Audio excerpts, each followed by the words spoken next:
Un mundo perturbado, para una sociedad atemorizada, para una familia desintegrada o para una vida angustiada, existe esperanza. Jesús es el camino que nos conduce a la salvación. Él es la verdad en un mundo de confusión. Él es la vida para aquel que camina en destrucción. Que Jesús sea tu única esperanza y que solo en Él puede estar tu confianza. Bienvenido. Así comenzamos Libertad sin Límites, porque la verdad te da libertad y te prepara para la eternidad.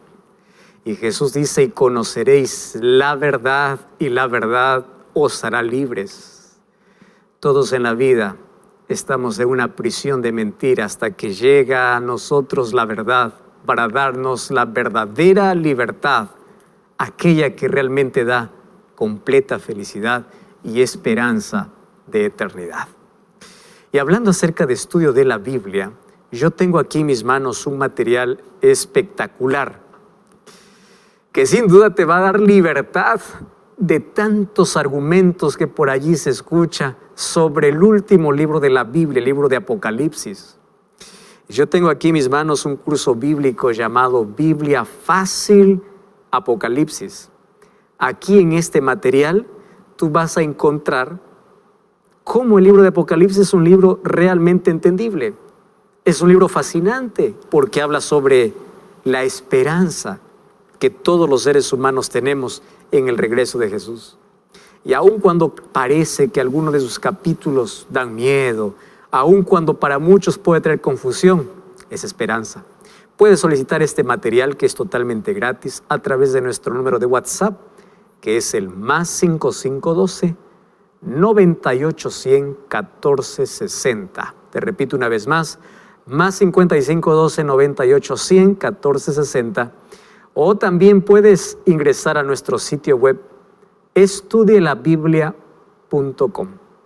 Ingresa allí y allí puedes descubrir este y otros materiales que van a ayudarte a tener esa verdadera libertad que nos prepara para la eternidad a través del estudio de la palabra de Dios.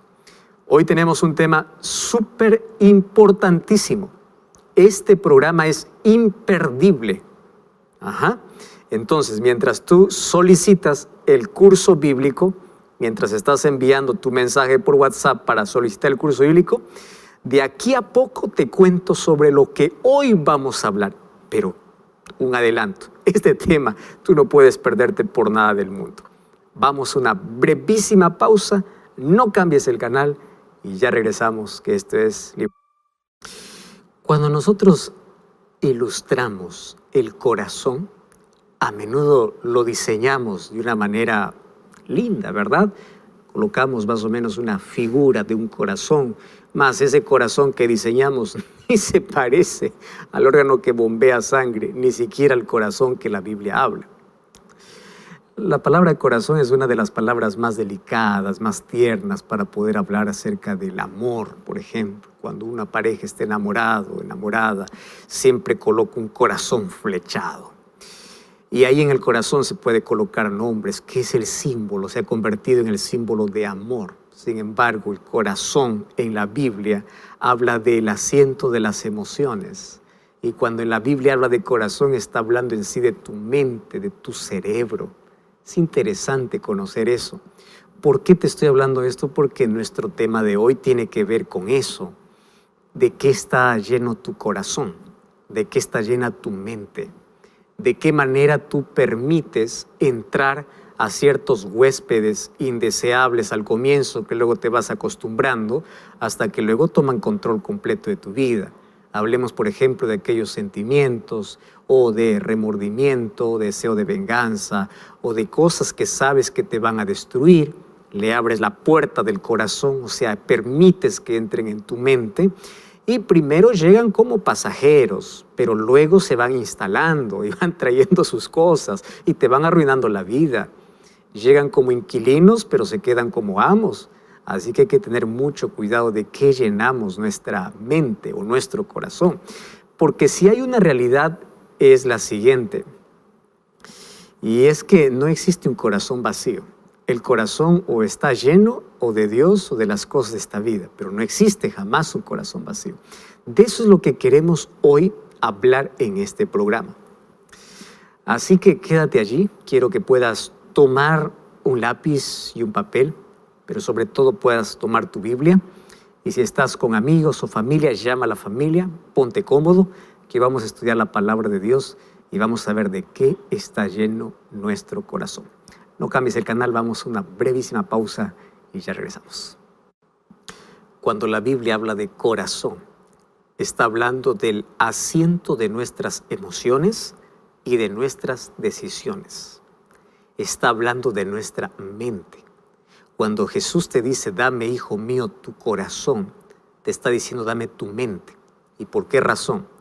Porque aquello que tienes en tu mente es aquello que domina tu vida.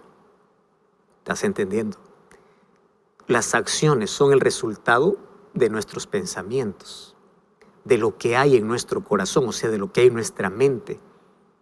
Y alguien colocó la mente como la mayor fábrica del mundo, porque todos los pecados se fabrican primero ¿dónde? En la mente, o como la Biblia llama, el corazón. Por eso debemos tener mucho cuidado con nuestra mente. Y la mente se alimenta por aquello que vemos, por aquello que oímos, por aquello que palpamos, por aquello que gustamos. O sea, alimentamos nuestro corazón o nuestra mente por todo aquello que permitimos que entre a través de nuestros sentidos.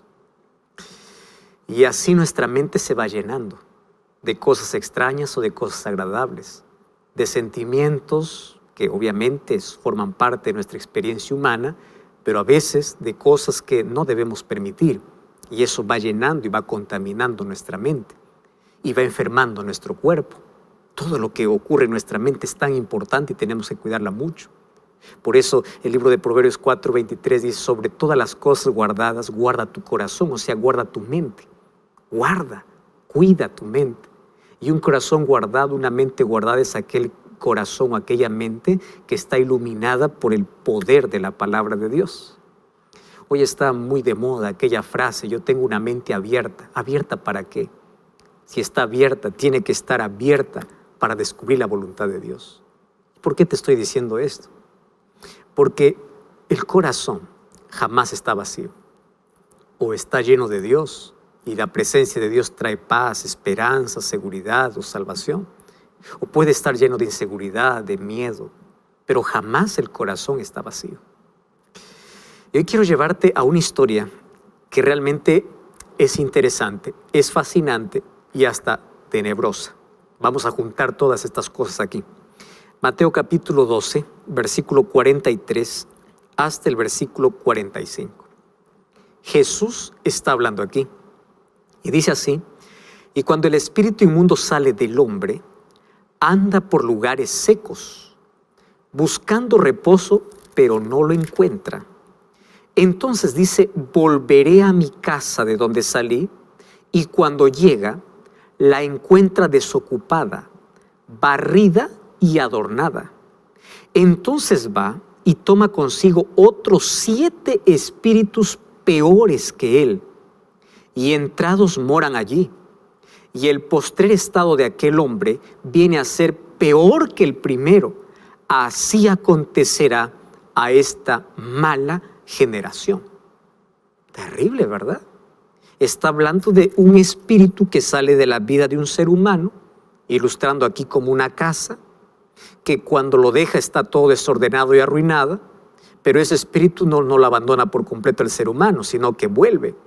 Y cuando vuelve la encuentra adornada, barrida, limpia y dice, pero yo no quiero vivir aquí solo. Yo voy a traer otros 7 peores que yo para que nunca más podamos salir de la vida del ser humano. Por eso te digo que esta es una historia un poco tenebrosa de lo que Jesús está hablando. Vamos a la ilustración, porque Jesús aquí está ilustrando la vida como una casa. Y a mí me encanta esa comparación, porque en sí la vida es como una casa. La mente especialmente es como una casa. Y en una casa tú tienes varios cuartos, ¿verdad? Tienes una sala, una cocina, tienes cuartos. Pero ¿por qué una casa? Porque una casa tú permites quién entra y quién no.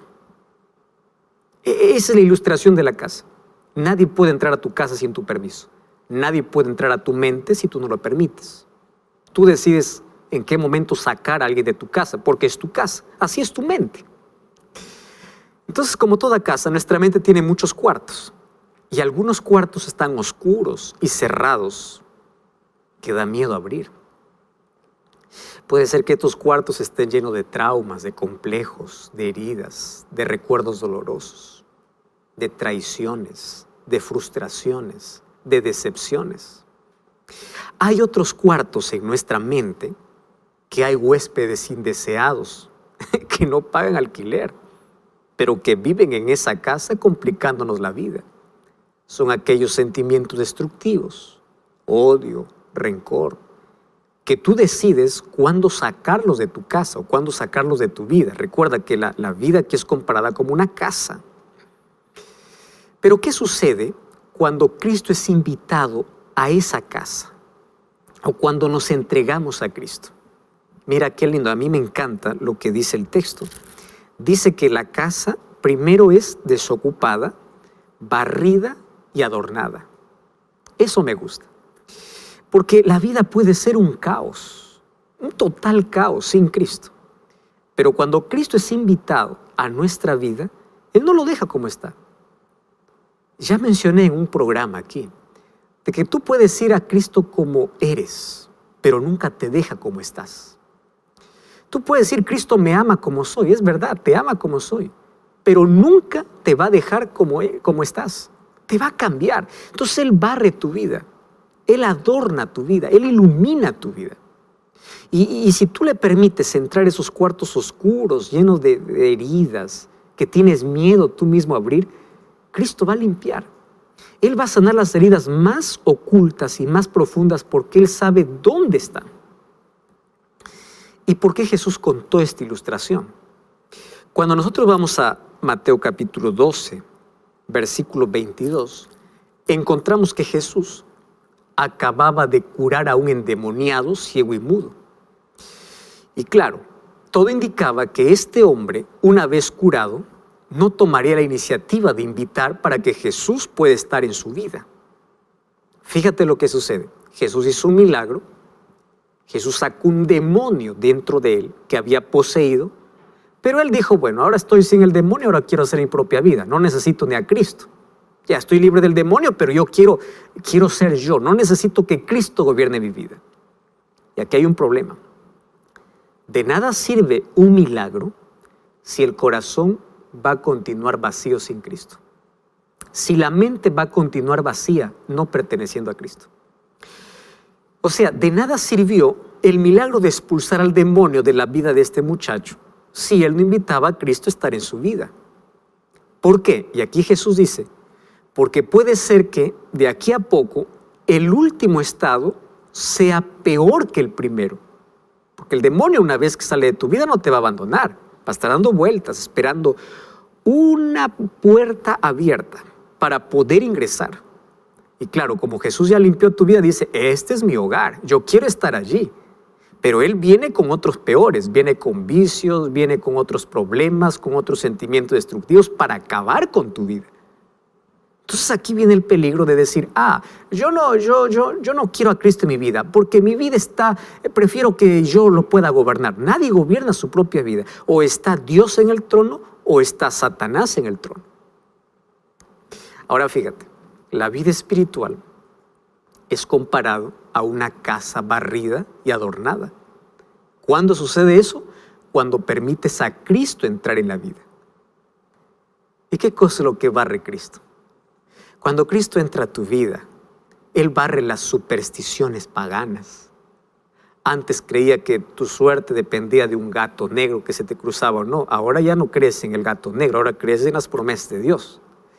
Antes tú creías que los malos espíritus se ahuyentaban colocando una planta de aloe vera o de sábila ahí en tu puerta. Ahora dices no, ahora es la oración que me protege.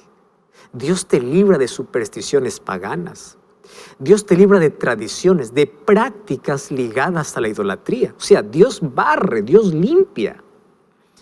¿Y cómo lo adorna? Pues lo adorna con conceptos claros. Quita la idolatría, quita los ídolos y comienza a adornar con principios morales elevados y puros. Y esos principios están aquí en la palabra de Dios.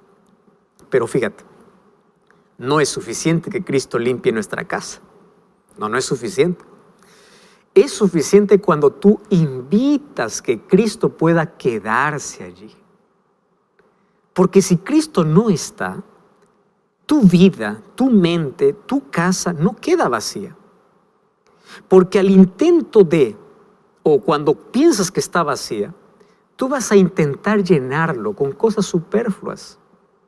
Vas a llenarlo con emociones, con sensaciones, con placer, con cosas que jamás van a llenar ese vacío, y vas a dejar la puerta abierta para que Satanás pueda volver.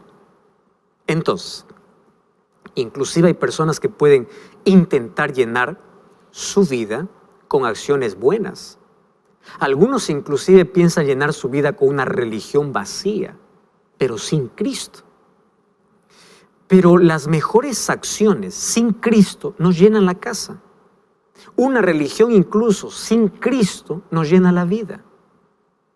Un día, un líder religioso se acercó a Jesús llamado Nicodemo. Y este Nicodemo, cuando se acerca a Jesús, él le dice, bueno, tú eres un maestro. Jesús le dice, tú necesitas nacer de nuevo. ¿Pero cómo? Es que él tenía una religión, pero no tenía una relación con Cristo. El joven rico, un hombre aparentemente bueno, él mismo decía que guardaba todos los mandamientos de Dios, mas estaba vacío. O sea, la casa estaba limpia, pero Cristo no estaba allí. Y es triste ver inclusive personas que tienen una religión, mas tienen una vida vacía. Hoy existen templos llenos de personas vacías. Templos llenos de sensaciones, llenos de emociones, llenos de shows, pero vacías de Cristo. Templos llenos de personas vacías de Cristo.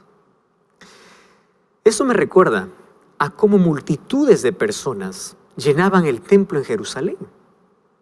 Pero la gloria de Dios se retiró de ese templo el día que Cristo murió en la cruz y el velo del templo se rasgó de arriba hacia abajo. O sea, el templo quedó solo estructura, sin la presencia de Dios, como la vida de muchos de los que estaban allí, porque ellos rechazaron a Cristo. Entonces la religión judía se convirtió en una religión legalista, sin vida, porque Cristo vino a los suyos y los suyos no le recibieron, dice Juan 1, 11 y 12. Y como no lo recibieron, su luz se convirtió en tinieblas. Y vivieron una religión estéril, una religión basada en leyes, en comportamiento, mas no en relacionamiento con Cristo. Por eso Cristo les dice, sepulcros blanqueados. Ustedes por afuera brillan, pero por dentro está podrido. O sea, ningún corazón puede quedar vacío. El corazón que no está lleno del Espíritu de Dios está lleno del espíritu del maligno. Y hoy quiero contarte una historia que nos ayuda a entender perfectamente este cuadro. ¿Recuerdas tú que el primer rey de Israel se llamó Saúl? Saúl ejemplifica en su vida los efectos desastrosos de un corazón que quiere permanecer vacío. Cuando vamos al libro de Primera de Samuel, capítulo 10, mira cómo comienza su historia. Su historia comienza de manera interesante. Primera de Samuel, capítulo 10, versículo 6, dice así: Samuel le dice a Saúl, el Espíritu de Jehová vendrá sobre ti y profetizarás con ellos y serás mudado en otro hombre. Versículo 7. Cuando te hayan sucedido estas señales, haz lo que te viniera a la mano, porque Dios está contigo. Y el versículo 9 dice, aconteció que, al volver en la espalda para apartarse de Samuel, Dios le mudó su corazón. ¿Quién hizo eso? El Espíritu de Dios. Mira qué interesante. Saúl tuvo un buen comienzo. Dios transformó su vida. Y el profeta le asegura a Saúl que el Espíritu del Señor se apoderará de su corazón. Y es por eso que él se convertirá en otro hombre. O sea, él sería transformado. Es la manera antigua de decir que Samuel se convertiría, que sería transformado en un hombre lleno del Espíritu de Dios, lleno del Espíritu Santo. ¿Y eso qué significaba? Que Dios iba a iluminar su mente, iba a guiar sus decisiones, que él iba a pensar de manera diferente, que él iba a ver la vida de manera diferente. Porque ese es el ideal de Dios para el ser humano. Ahora el versículo 9 dice que Dios le cambió su corazón. Ahora, cuando Saúl se despidió de Samuel en esa ocasión, la casa, o sea, su vida, su mente, había sido barrida, había sido decorada. Pero en cierto sentido, Saúl permitió que su vida, su casa, su mente, barrida y decorada, quedase vacía. ¿Por qué él no permitió que el Espíritu Santo se apoderara cada vez más y más de su corazón? ¿Sabes qué sucedió con Saúl? Saúl comenzó a resistir la influencia del Espíritu de Dios. Y de manera progresiva, él comenzó a alejarse de Dios. Paso a paso. Porque para alejarse de Dios, tú no necesitas dar la espalda de un momento a otro. Es paso a paso. Es de manera progresiva. Dios lo había llamado para ser rey, para ser guiado por él. Dios le cambió el corazón, pero él, en la medida que pasó el tiempo, el orgullo dominó su corazón, permitió que otras cosas dominaran su mente y progresivamente se alejó de Dios. Ahora, la decisión sobre el futuro quedó en sus manos. Al principio, pues, Saúl demostró ser un instrumento dócil. Su mente estaba receptiva para poder recibir las instrucciones del Espíritu Santo. Pero cuando vamos al capítulo 11, a partir del versículo 6, nosotros leemos, mira lo que dice: al oír Saúl estas palabras, el Espíritu de Dios vino sobre él con poder. Qué interesante. Y cuando dice que se encendió de ira, pues era para poder eliminar aquello que desagradaba a Dios. El Espíritu de Dios tomó posesión de Saúl. Ahora, él hubiese permitido que el Espíritu continúe guiándolo toda su vida. Pero no fue así. Lamentablemente, cuando avanzamos en los capítulos del libro de Primera de Samuel, relata la rebelión gradual de Saúl a través de actos sucesivos de presunción y desobediencia.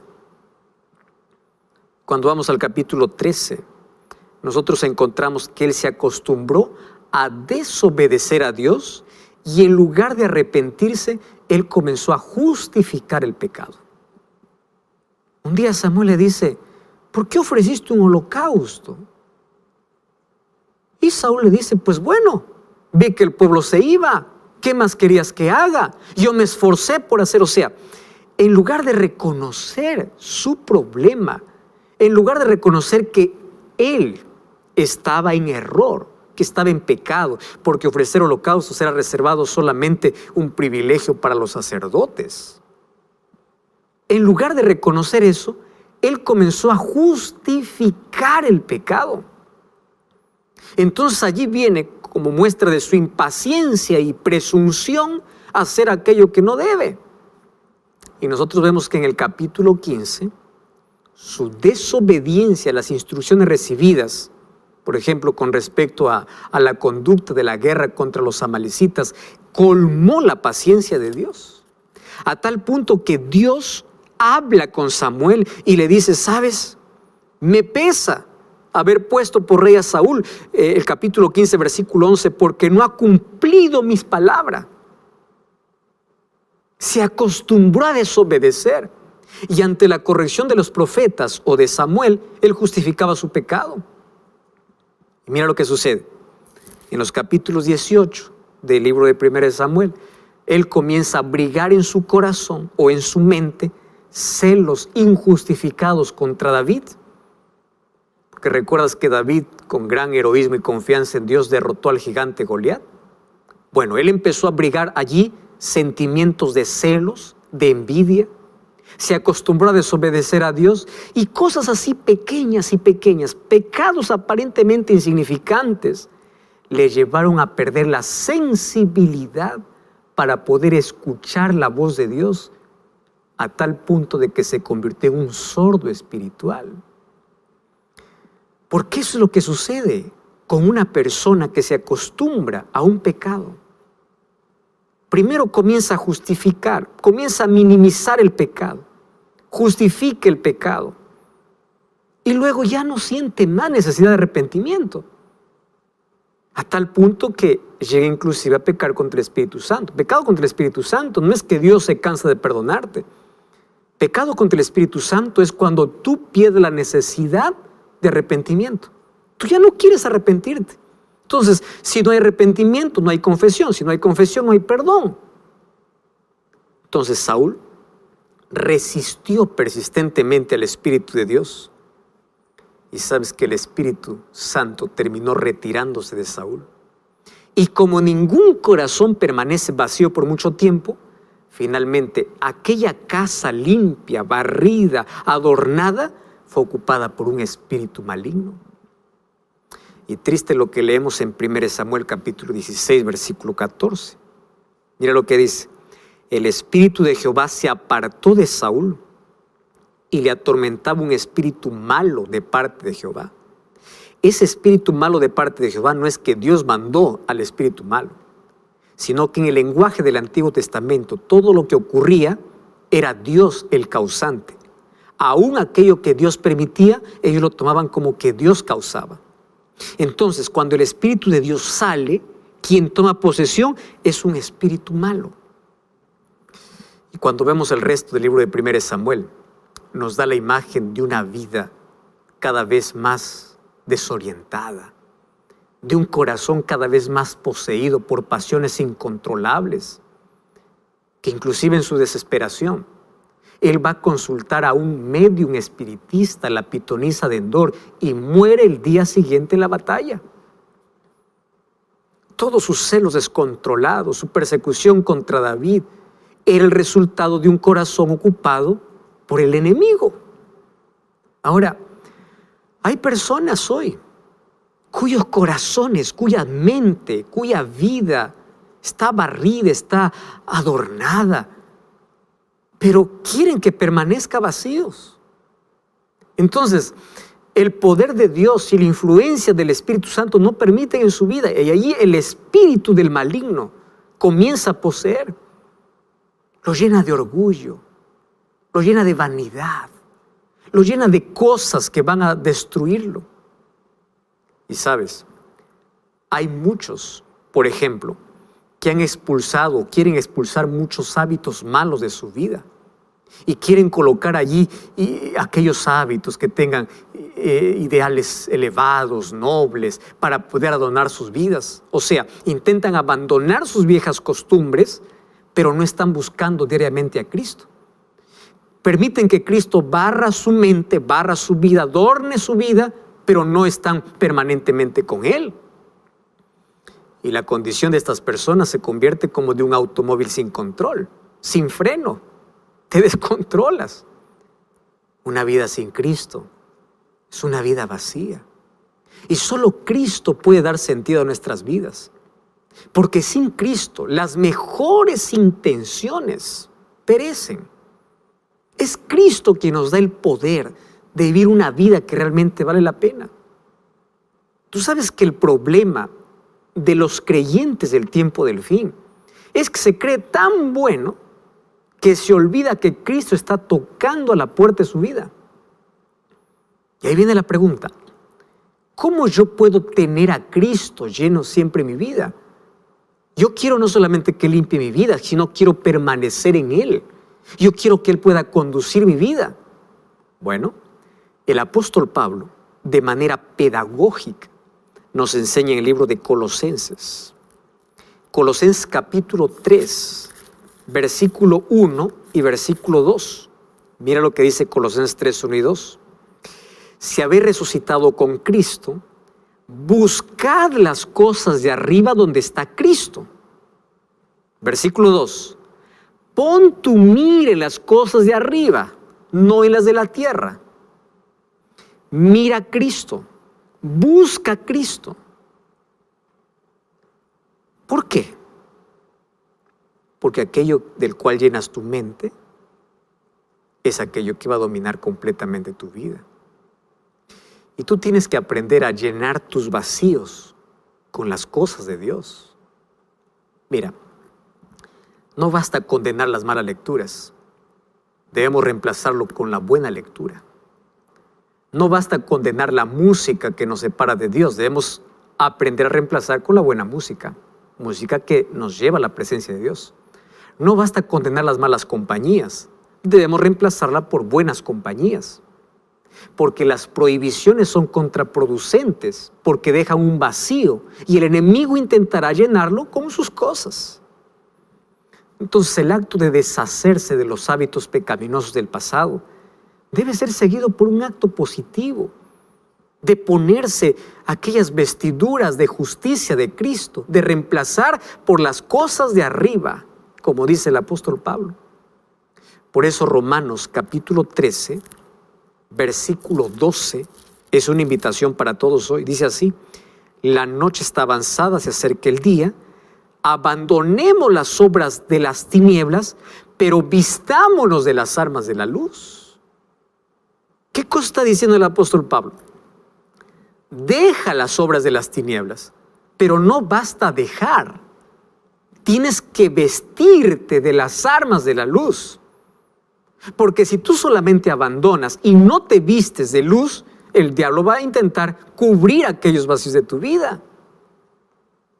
Porque la victoria consiste en el abandono diario de las obras de las tinieblas, pero que va seguido de la colocación de la luz. ¿Cuáles son las armas de la luz?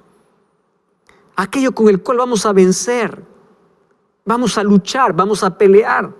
Y la victoria no es nuestra, va a ser la que Cristo hace en nuestra vida. Y el apóstol Pablo en Efesios capítulo 6 habla de una armadura que tiene que ver con salvación, con justicia, con oración, con la palabra de Dios, o sea, con una comunión con Dios, permitiendo que nuestra mente se llene de Dios. El cristiano que anhela la vida eterna no se contenta con dejar a un lado las vestiduras andrajosas del pecado, sino que va a insistir en ponerse aquellas vestiduras blancas de la justicia de Cristo. ¿Sabes que hay un texto impresionante?